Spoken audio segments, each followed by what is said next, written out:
Bismillahirrahmanirrahim. Assalamualaikum warahmatullahi wabarakatuh. Waalaikumsalam warahmatullahi wabarakatuh.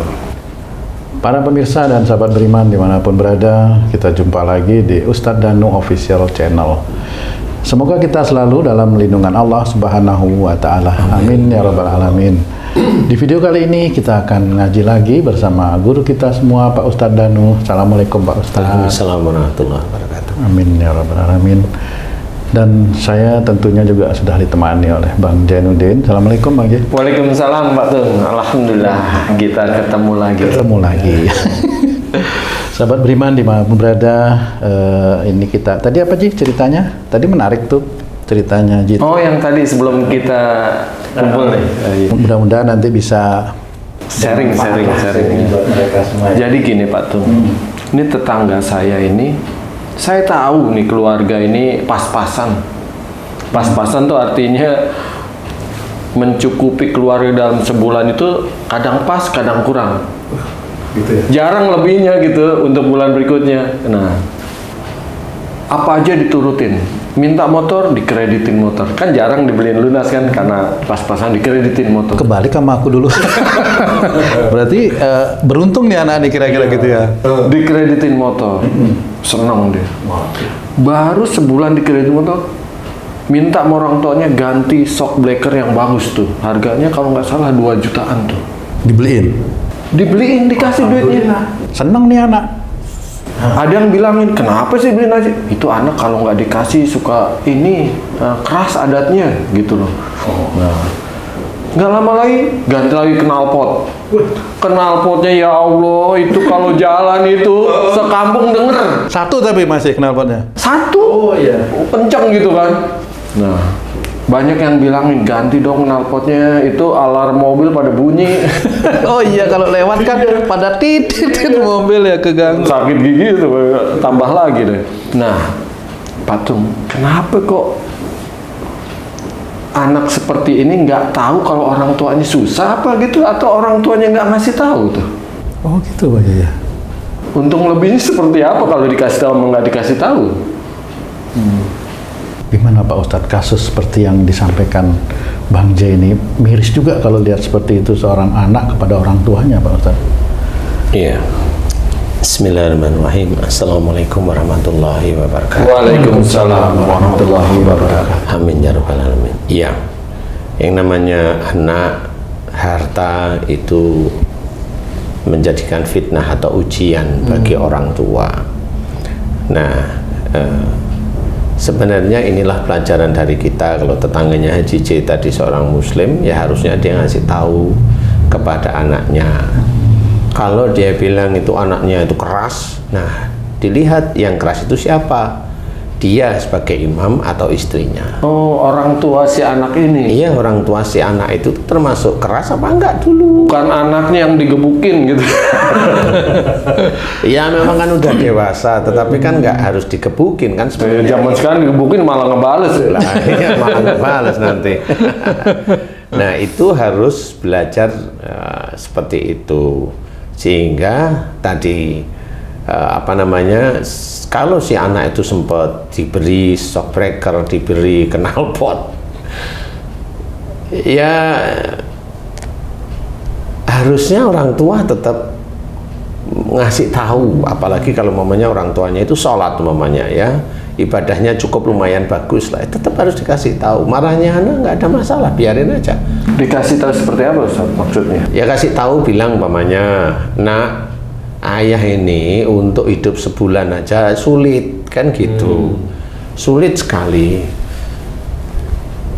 Ya kamu belajarlah untuk memahami bahwa kamu besok itu juga sama seperti ayah, punya istri, punya anak, kan seperti itu. Kalau mamanya kamu dititipi oleh Allah Ta'ala per bulan itu pas-pasan, kalau anakmu itu umpamanya minta sepeda motor yang laki umpamanya, yang harganya sekarang itu berapa itu 50-an juta lah masalahnya kan gitu ya.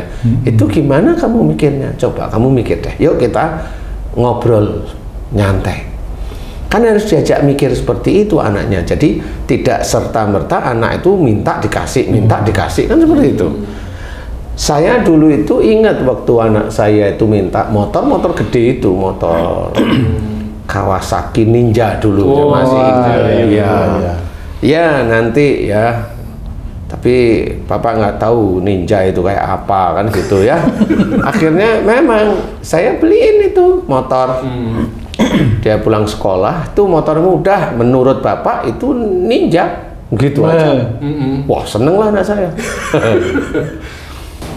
Nggak tanya Bebek. Bebek Ninja. Bebek Yamaha Xeon itu kan kecil.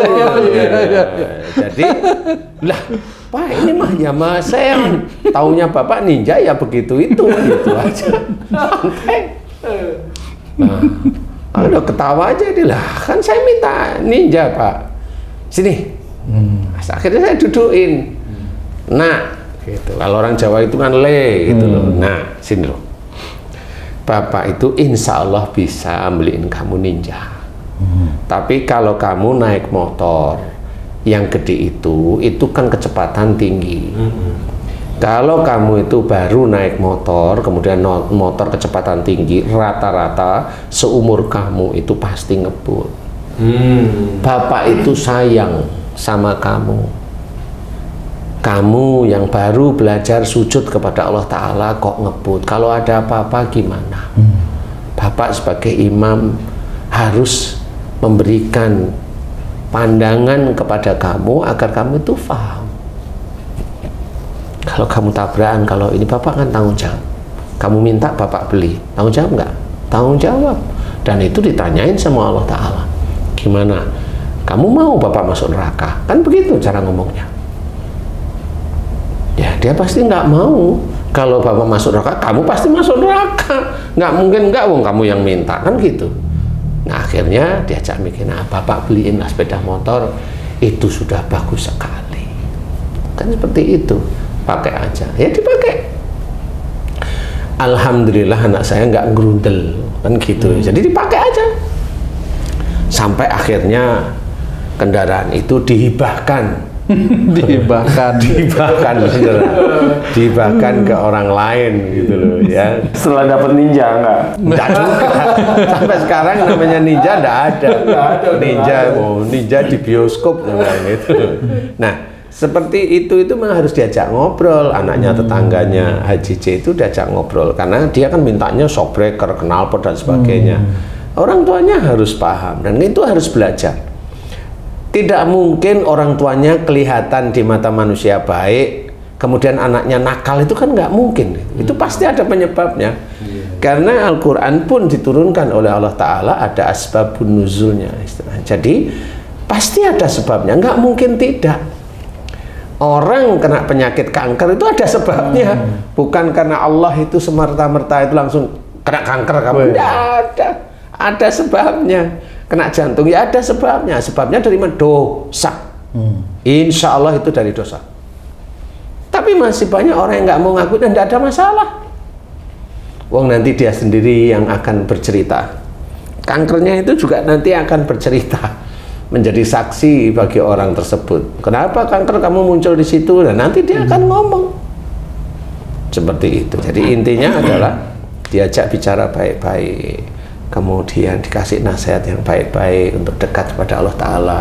Hari ini belum bisa, besok belum bisa, besok belum bisa, besok seperti itu. Sebelum sesuatu terjadi lebih mengerikan lagi.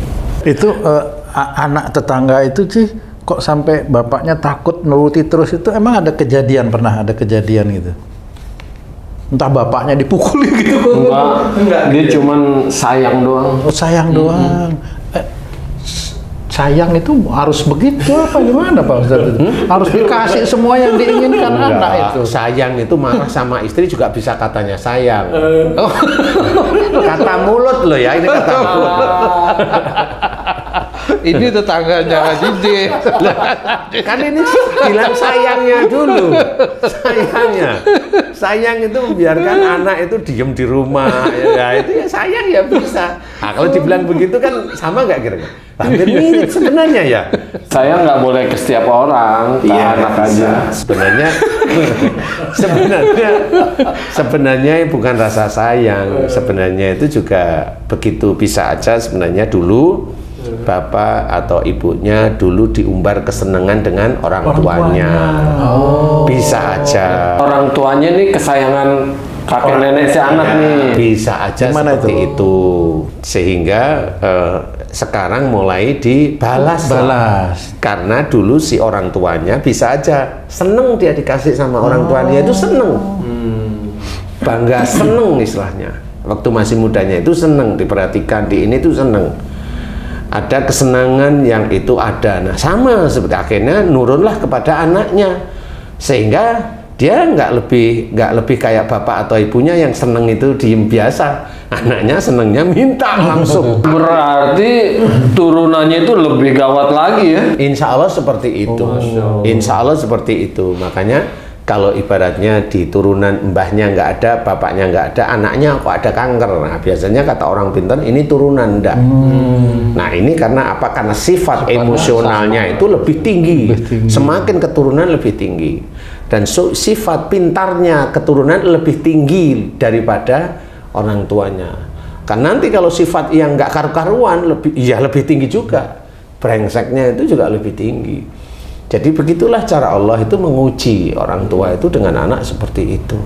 Makanya kita harus memahami, aturlah diri kita. Kalau kita diberi ya bilang, Pak kok saya aja, mbok yang lain, saudara yang lain kan ada. Kan itu anak yang baik seperti itu. Tapi mana ada anak seperti itu? Ya kan? Nah disinilah cara kita itu belajar bahwa hal-hal yang seperti itu, mamanya jarang sekali kita mohon ampun, ya Allah dulu saya itu nyakitin orang tua, kan nggak pernah yang seperti itu.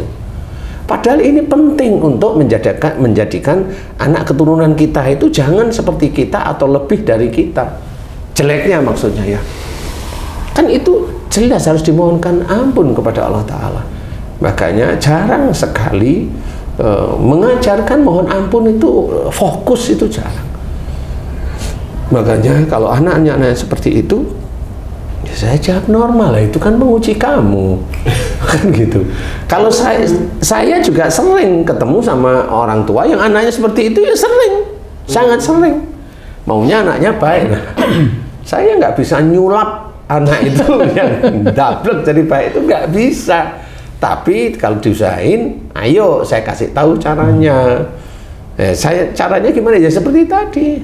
Pokoknya dulu anak itu dibangga-banggain enggak? Oh iya Ustadz, dari dulu dari kecil itu saya bangga-banggain anak saya begini. Nah itu awalnya.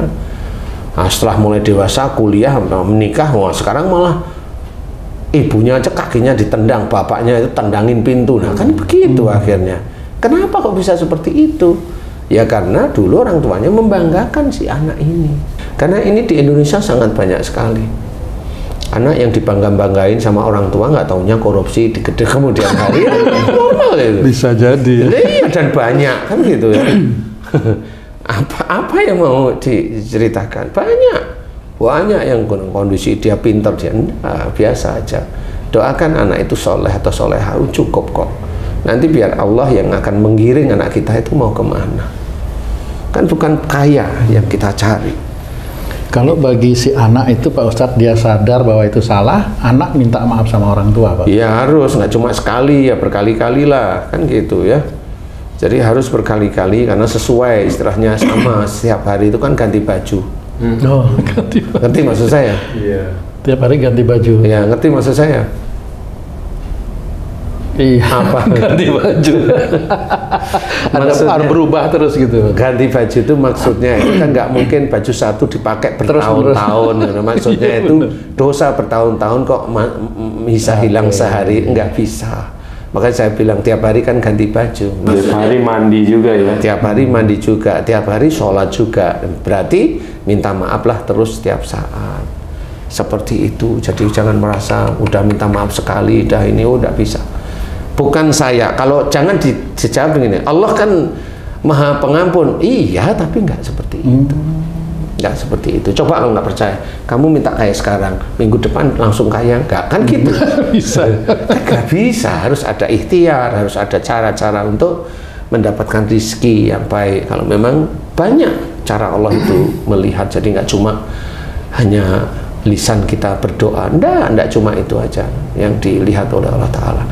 Anak untuk menjadikan soleh atau soleha nggak cuma lisan orang tuanya, tapi orang tuanya juga imannya harus kuat pada Allah Ta'ala, sehingga kalau memang orang tuanya nggak mampu, nanti Allah yang akan menggiring yang menggiring anak itu jadi soleh atau soleha, ya. Nah, inilah harus belajar, didik anak kita dengan baik. Kita sebagai imam didik. Kemudian kalau orang tuanya dulu, nah ini sebagai ayahnya dulu merasa ayahnya ini dulu senang dikasih dengan orang tuanya. Nah, senangnya itu sama dengan anaknya. Akhirnya senang minta akhirnya. Ya beginilah cara Allah itu mengatur sehingga menjadi ujian. Akhirnya si orang tua kan dulu kan anak yang lain nggak kebagian hadiah dari orang tua, bener nggak sih? Anak yang lain kan ya kasihan. Nah, dari titik inilah sebenarnya menguji orang tuanya dulu, kakeknya atau neneknya si anak ini tadi. Sebenarnya itu menguji seperti itu. Nah, biasanya orang-orang yang dulunya diberi oleh orang tuanya itu keenakan, kebaikan, hadiah dan sebagainya, biasanya nyusahin besoknya. Nah, nanti anaknya yang dulunya disingkir-singkirin, malah tuanya sama dia nanti. Biasanya begitu. Nah, ini harus kita mengerti bahwa jangan terlalu jauh seperti itu. Tetap dekat pada Allah Ta'ala. Kalau memang kita yang diberi, terus sama orang tua bilang, ya mak, itu mas itu adik itu kan belum, kan gitu, jangan saya terus mak. Nah, ini ciri orang soleh atau solehah nanti di hadapan Allah. Allah mendengar dan tersenyum. Nah, ini mulai ini dilihat oleh Allah Ta'ala. Nah, besok-besoknya si orang tua ini punya anak, nyenengin orang tuanya. Karena dulu dia juga bijak, agar orang tuanya jangan pilih kasih, tapi dia dengan lembut. Nah, dia insya Allah punya anak yang nyenengin seperti itu. Insya Allah, wallahu a'lam. Alhamdulillah, terima kasih banyak Pak Ustadz penjelasannya. Sahabat beriman dimanapun berada, mudah-mudahan apa yang kami bicarakan kali ini dari kasus-kasus yang terjadi di lingkungan kita bisa bermanfaat untuk kita semua, khususnya bagi kami yang ada di sini, dan Allah mudahkan kita untuk bisa mengaplikasikan apa-apa yang telah disampaikan oleh guru kita semua, Pak Ustadz Danu. Amin ya rabbal alamin. Saya Tung pamit diri, sampai jumpa di video kami yang lain. Wassalamualaikum warahmatullahi wabarakatuh. Waalaikumsalam warahmatullahi wabarakatuh. Alhamdulillah.